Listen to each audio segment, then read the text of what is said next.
Hi guys. Hello. Just to let you know, we are just waiting on our guest. He was here previously, but seems to have some technical issues. So I'm hoping that he's going to join any minute now.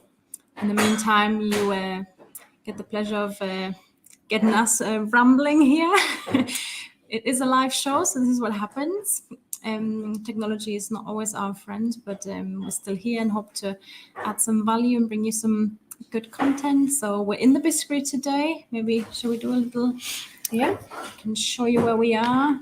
As you can see here. So this is where the magic happens. The team creating wonderful Mother's Day biscuits mainly today, and also some thank you biscuits because tomorrow is Gratitude's Day, the day we celebrate gratitude and encourage you to do the same. We always have a limited amount of free thank you biscuits available that you can order online. Completely free of charge, so there's no catch. Sometimes people think they have to pay for postage, but we don't charge for postage. So you can head online from 10 a.m. tomorrow and order a biscuit and have it sent directly to someone you feel thankful for. So that could be a colleague, a family member, a friend, someone who's done you a favor recently, someone who's not necessarily done anything for you, but you just want to thank them for being in your life. And we think it's a wonderful way of connecting people through a biscuit. It's not just the person who receives the biscuit who benefits from this, it's also the sender. That's why we encourage you to experience it, and it's also a pleasure for us who facilitate this. So it's a win-win-win situation. Maybe you want to have a little chat about how it came to be, why we're doing this? Why we're doing this. So we started this in the first lockdown during COVID. We were basically, we had no idea what we could do to kind of help the country, the world, really, at what was happening. And so the one thing we thought that we could do was bake. And so we started something where people could send kindness biscuits to their friends, family, anybody that they wanted to see, but that they could no longer see face to face. So we had an option of, I think you could choose from maybe 3 or 4 messages: thinking of you, stay safe, missing you, that people could select, and then we would send it free of charge to anybody living in the UK. And that was during the first lockdown. And we were, actually at some point swamped with orders. It was literally, emails came in thick and fast, one every minute. And we were homeschooling our kids. We were still working for a boss at that time. So it all got a little bit too much. So we had to find a different way of actually managing this service. And so that is kind of the start of the Gratitudes biscuits. They only really came to be what they are now when COVID sort of passed, and we figured that we wanted to keep some of this going. So that's when we started doing it every week, every Tuesday, 10 o'clock. And people have come to know that this is what we do. And we love it when people order them. We love it when people share with their friends and family about the fact that we do this. And it's just a little something, but the reaction to the biscuit never seems to surprise us. We get so many emails of people who have received their free thank you biscuit saying that it's amazing. And even though it's just the biscuit, the overwhelming feeling of gratitude is huge. And it is exactly that motivated us to do more of it, because those kindness biscuits in the pandemic just were so much more than just a biscuit. Like what started as a well-meant gesture in biscuit form became so much more. And we wanted to make that available for everybody and not just during sad times. So I can see that Edem has joined. So I'm just going to let him into the studio and we can have a proper chat. Hi, Hi, Edem. ladies. Oh, I'm so sorry. I apologize. The Wi-Fi just dropped for a short so time. I had to get that fixed, but we are ready to go now. you're here Yes, now. We're yes, yes, yes. live. Welcome. Thank you very much. Would you like to introduce yourself? I think I don't want to discredit you. I don't want to say anything the wrong way. So we'd love for you to introduce yourself to everybody who's listening. Lovely. Hi, everyone. I am Edem Spio, a young African from Ghana who is very passionate about sports, about babies, about servant leadership, and about pets, especially dogs and cats. I love to talk to people and meet people online and really discuss so many things in life. Although my passion is in sports, I love cooking, I love gardening, I love taking my dogs on walk, I love spending time with babies. Basically, anything that allows me to put my skills to play and enjoy the relation with people. I'm always involved in it, and gratitude is one of the consistent topics always on my lips, regardless of whoever I'm talking to. So it's such a pleasure to be here with you, Lisa and Saskia, and I'm truly honored. Thank you very much. Oh, it's a pleasure having you. What made you reach out to us? How did you find us? And what was the thing that made you think I want to speak to these ladies?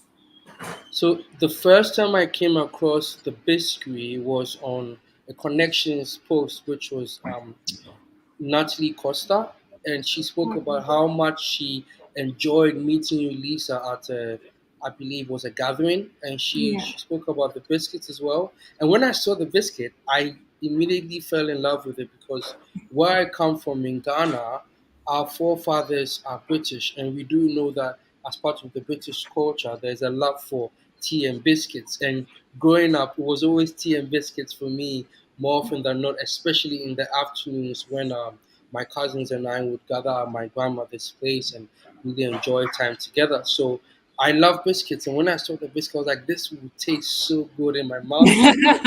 You're not wrong. Exactly. And then Natalie spoke so highly of you. I perused your profile list. I was like, wow, you're doing something really exceptional and different. This was the first time I came across a food related page and career on LinkedIn. You know, that you normally find things in engineering or business management or sports. But I saw the biscuit there. Then I decided to do more research, and I fell in love with the mission and vision of basically doing things a different way where it's not about coming out to just make biscuits for people, but it's about elevating mothers. And mothers have for a very long time been shunned in society. You know, there's this whole expectation that this is a woman's role and everything like that. So more often than not, women and even mothers in particular are not given the kind of platforms to elevate themselves. So seeing that the biscuit really focus on mothers and enable them to use their skill to bring love and kindness to the world. What better way really to share love and kindness than to give someone biscuits? I know I would appreciate a biscuit more than a car or a PlayStation because I know that it was from a place of love that you meant for me and kindness and gratitude. So that's when I came across Lisa's page. Then Lisa spoke about you, Saskia, and I checked the pages when I was like, you guys are two peas in the pod. Just like on my just like on my podcast with my co-host Jabu, we are like two peas in the pod. And anytime I see two people putting their passions to play, the respect for me is even higher. And for women, you're breaking all the stereotypes. You're doing everything that is very enlightening and admirable. And for me, it came at the right time. With the new year coming through and seeing your constant post and seeing what you did for International Women's Day. Hats off to you guys. That's amazing. I Thank mean, we you. don't want to plug what we do too much. We're talking about you in a second, but what I just love about what you just said is that we've never met in real life. You live on a different continent. You only know us from our LinkedIn posts, and you've just summarized what we stand for beautifully. And that means a lot. It's lovely that people who don't know us very well can see what is important to us and what we're trying to do. So thank you for mirroring that. You're 100%. welcome. 100%. The thing that I was very curious about is because you're from Ghana, and I was really curious about what the I don't really know how to say it, but what gratitude means in Ghanaian society, culture. Mm. Well, if you do a bit of research, you find out that in Africa, Ghanaians are the most hospitable people, meaning that we really know how to give a very warm experience when you visit us. We understand the importance of service, and part of Ghanaian culture is to embrace service. We know how to help each other. There's this South African word called Ubuntu, which means I am because you are.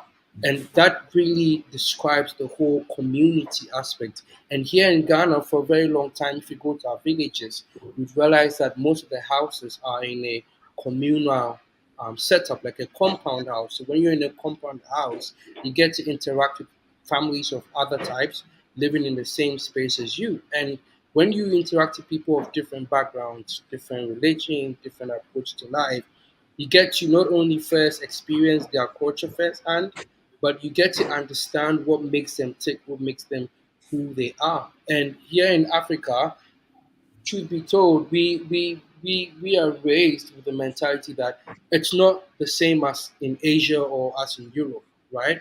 And we need to embrace gratitude at all times because the things that we get, being coming from me particularly, from a privileged background, everything that I have is because my parents put in the hard work for me to get here. And majority of the youth on the continent do not have that. So when you put in your mind that I come from a place of privilege, and I need to first thank God and thank my parents for what I have, and find structures and ways to give back to society, it then makes you a grateful person. So that aspect of giving back. So when it comes to sports, some of our legends come and give back. When it comes to entertainment, there are actors and actresses, musicians who come and give back. That mentality of giving back enables you to embrace gratitude because now you've seen that you come from a place where life has been good to you.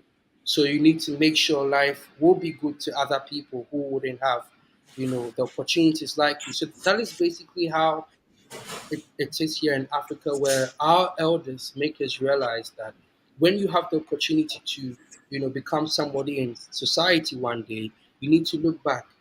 There's a saying that it takes a village to raise a child, right? So when that village is raising the child, you need to make sure that you give the village the resources to raise that child, especially if you're a child who the village spent everything on you to become prominent in life. So that's how African culture and particularly Ghanaian culture is like. Um, and and on that, I found it interesting what you just said. You coming from a place of privilege, and you say that you can feel gratitude through that knowledge. So people who are less privileged than you are, do you believe that they can still feel and access a level of gratitude? Where would they get that from if they don't get it from that privilege that you're talking about? Yeah. So in all my years on earth, I've come to understand that there are two types of people in both privilege and unprivileged categories. So I'll start with privilege and I'll go to unprivileged. For people who are privileged, there are those who are privileged and grateful for what they have. And there are those who are privileged and not grateful for what they have. So they just want to keep amounting more to satisfy whatever feelings that they have in them. And there are people who do not have anything, they're not privileged, yet they are very grateful for the little that they have. Because in their minds at every point in time, they're thinking about the other person who may not even get it, right? And there are people who are not privileged and they live a very negative life. They're always complaining. They're always trying to blame other people for not being privileged, right? So I tend to focus on people who are not privileged yet grateful, because to them, they are thankful for the immediate. And here in Africa, we are very religious people, whether you're Muslim, you're Christian, or whichever religious background. And religion teaches us that when you have little, you are grateful, you're thankful. When you have many, you're grateful, you're thankful. And the Bible even says it very clearly, in all things, we give thanks to God. So in giving thanks, whether today you wake up in the morning, the fact that you've woken up in the morning, you've opened your eyes, you can articulate movement, you can breathe, you can look at your baby, you can watch TV. Those are little blessings that you need to be grateful for. But another person wouldn't see it that way. Another person would think maybe I need to buy a Rolls Royce before I can be grateful, or I need to go on a trip to Disney with my family before I can be grateful, or I need to become the person I'm expecting in life to be grateful, right? So when it's all about your perspective and the kind of expectations that you have. So for people who are not even privileged, they realize that the little that I have, I still need to be grateful because I could be dead. Literally, the worst thing that can happen to a person is being dead. Because when you're dead, there's no opportunity for you to wake up the next day and grind, right? I see the grind in itself as gratitude. Like you're lucky enough, think about it, Saskia and Lisa. You're lucky enough to wake up in the morning, look at your family members, be grateful for them, go to the biscuit, make some of the best biscuits, enjoy the goodness on people's faces, and do that the next day.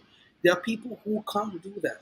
People Yeah. in the grave right now, I'm sure if we are to interview them, they'll probably tell you that I wish I can be alive and go on and do the many things. So the fact that you're alive enough should make you grateful and thankful for the little that you have, and the more. Because when you're thankful for the little, the rule of life is when you're thankful for the little, when you have more, you even be more thankful and you'll be able to give back to people, right? So there are people who are not privileged yet very grateful for what they have, because they know that in being grateful, when they put in more hard work, it will become better than their current situation. And for me, I love people like that. Those are people I tend to learn from more than people in my category who are privileged, because truth be told, if you come from a privileged part here in Africa, there's a high chance that you wouldn't be grateful, because in your mind, my parents or me have struggled to get to where I am, and comparing myself to the West, they may be better than me, so I should seek for more. But when you look at your immediate surrounding and you look at what other people don't have, you go and release and you thank God. You really give thanks, and that's what builds that gratitude within you. I think they're really. I mean, that's my personal opinion, but I think those people you describe are incredibly wise, because I've listened to so many podcasts with ultra successful people who have had the most beautiful careers and made so much money, and in the end, now they don't need money anymore. What usually dedicate their time to is giving back, whether that is to people who are less privileged or people who are where they used to be. They're minorities, or they're, whether it's young girls, or whether it's whatever it is. And the people you describe, they are doing that from the start without having the big career, so in a way they are a step ahead. Exactly. Which I find beautiful. And I also think it's lovely what you've covered, because I've experienced that, how gratitude enables you to turn something on its head. Because sometimes as a mom, I can get a bit bogged down by all the things I have to do in a day.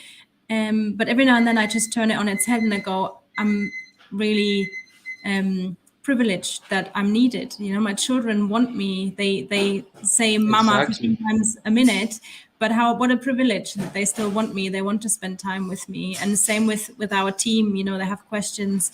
They might interrupt what I'm doing on the computer, but how lovely that they feel.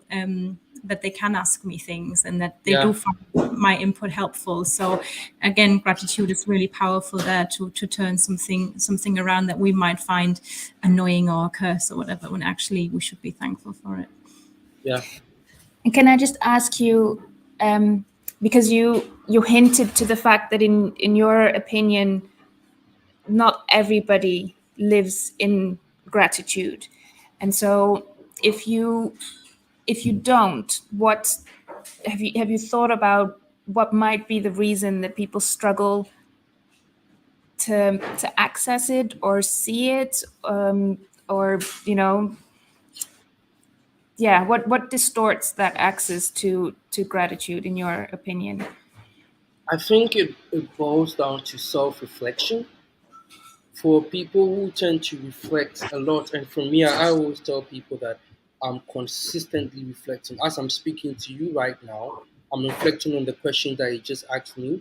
I'm even reflecting on my response before I give it to you. And when you constantly reflect on your surroundings, your experiences, be it little or large, lessons start to come to you. If you're a spiritual person, God brings lessons to you. If you believe in the universe brings lessons to you. So that consistent reflections enables you to take apart everything that happens around you to a core, to a certain point. And when that happens, you then get to say, oh, so this is what caused this. And if I want this to cause that, I need to do this, right? So in your mind, you crave reflection. I crave reflection. I can't see myself not reflecting in a day. It's become part and parcel of me ever since my childhood, where I was taught how to reflect. So when you consistently reflect, it gives you the ability to ask yourself the right questions. Whether you're used to reflecting or not, you start to ask the right question, and then it starts to make you be a bit more human, because now you've one of the questions you ask, okay, why am I privileged? Why was I born into this family? What did my parents do to get here? What do I need to do to replicate this? Why do my parents care about me? Even such a basic question. When you get to understand why your parents care about you, you get to understand why you should care for another person, right? So there's an existing template in reflections that enables you to break down the most complex of things in life to the bare minimum, where you see that these are the little tiny dots that connect. So it's like a puzzle. You need multiple pieces to come together to give you, the final masterpiece. And if those pieces don't come together in the form of the reflection, you are then going to lose out. So that's the first. Another thing that tends to deter people from being grateful is expectations. In life, I'm always telling people that I have zero expectations, literally zero expectations. I don't expect anything at all, because it's like a cup, right? Let's take this for example. When you fill it with water to the brim, there is no space to bring in more. But when it's empty, you can add and add and add. The more expectations you have of people and your surroundings and the systems around you, you block out space to be innovative, you block out space to learn, you block out space to tolerate, you block out space to understand. Because in your mind, A has to be A and A has to be done A. B is B and it has to be done B. But when you have no expectations, you give the people, the systems, the communities around you to give a chance to express themselves, get to show who they are, where they stand for, what their allegiances are. Then once you understand that, in your mind, you don't have any kind of difficult expectations of the person. So with your spouse, for example, in your mind, you may expect them to do something a particular way that you're probably used to your whole life. But when you take away the expectations and you ask them, babe, what do you think of this? And how do you do this? And where does this lead to? Then you get to understand them as a person. What you've done to them is that you made them realize that you understand and value them as a person. And you yourself, you get to realize that you've gained an extra respect from somebody. You gain that level of prominence. You gain that level of love around you, because now people get to realize that you are an understanding person. You don't have any expectation barriers that will block your ability to connect with them, right? So when you have zero expectations of people, number one, when they do things that are contrary to what you believe, it doesn't shock you, because in your mind you know that people will always be people. And when they do things that really bring a tear to your eye in terms of gratitude and, oh, this is such a beautiful, act of service, it even makes you love them more, because now you never at any point in time put them in a box. Expectation put people in a box. I don't like being put in a box. So I wouldn't put anybody in a box, right? So you take away expectations, you become more grateful for the things around you, no matter how small or big they are. And you see them for who they are and not who you think they should be. And we all change constantly, don't we? So it's good to keep an open Exactly. mind. And yeah, I couldn't agree more. There's a lovely book called Solve for Happy by Mo Gaudat, and he talks about expectations and how they are the downfall pretty much of happiness. So I'm glad you brought that up. It's a very, very big topic. Yeah. Yeah. I'm curious to know if there's anything in your life where, when other people would look at it, they would think it is misfortune, but you look upon it as something that you are grateful for. Well, the best example I always give currently is my journey in sports. So in 2021 September, I started my master's in international sports management, and by the grace of God, by October 2022, I was done. I had finished, right? And finishing, I did my course online at a UK university. So in my mind, I've done my course. I need to go to school. I need to go to my school for graduation. I need to apply for jobs and get to work wherever I want to. So I already had a template, and this is expectations coming back to me. Literally, expectations taught me a very good lesson. So I had these expectations in my mind, and I was working towards them. But when it was getting close to graduation, when it was getting close to applying for jobs, none of those things came to life. None of those things happened. And for a very short period of time, I was very bitter, I was very angry, I was very sad. Then I had an awakening where something told me, you need to be grateful for the fact that you've even been able to do your master's.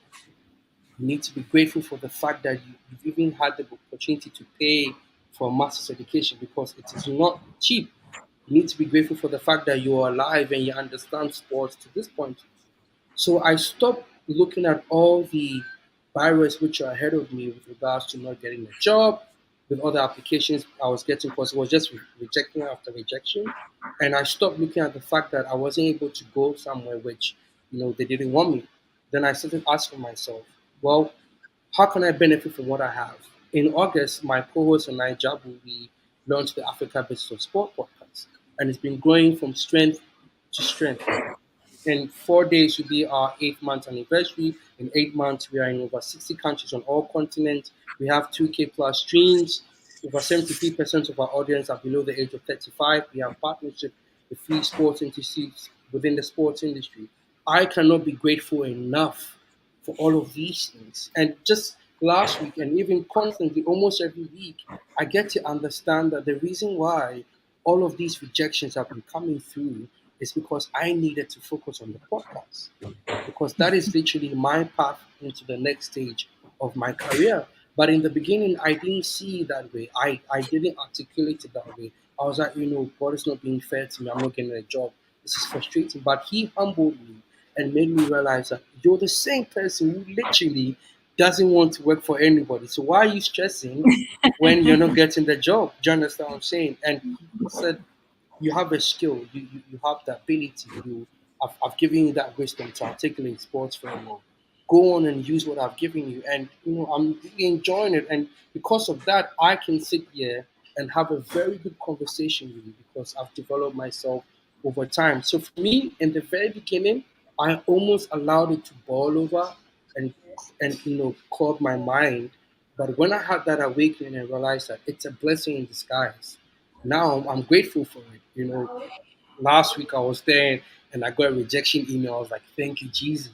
Right? Because exactly, because if they should give me a job, that would take away time from growing my podcast, which I really don't want to do. Yeah. That's amazing. That's amazing. Well, we're coming to an end now. Maybe you could let our listeners know where they can find you and listen to your wonderful podcast so that you hopefully get more exciting guests. I've seen you've had some amazing guests. So, yeah, please share with us how to find it. So we are on Spotify, Apple Podcasts, and Anchor. The name is Africa Business of Sport Podcast. On LinkedIn, you can check me out, Edem Spio, and also check out my co-host Jabun Twa, and our third co-host for our women's sports development series, which is Sean Osimbo. on LinkedIn. I'm a very friendly person, very open. If you have ideas, if you have thoughts, just come to me, and we'll literally go together. Yeah, Amazing. Thank you so much for your time. I'm sure people have noticed today that you're a very friendly and open person, and I hope people reach out to you. thank you very Definitely. And much for I having me. hope to see you online. My mother-in-law might be moving to Ghana, so I might visit you at Lovely, some point. Brings a visit. lovely. I look forward to For your seeing you time. hopefully one day in person, and enjoying some of the biscuits. I can't wait to get my hands on them and give some to. My grandmom loves biscuits, so yeah, I know she would love it as well. Yeah, so thank you Thank very you. Thank much. you so much. Thank you. Yeah, Enjoy the rest of your week. yeah. Bless you. Enjoy the rest of the week. Bye. Bye Bye. bye.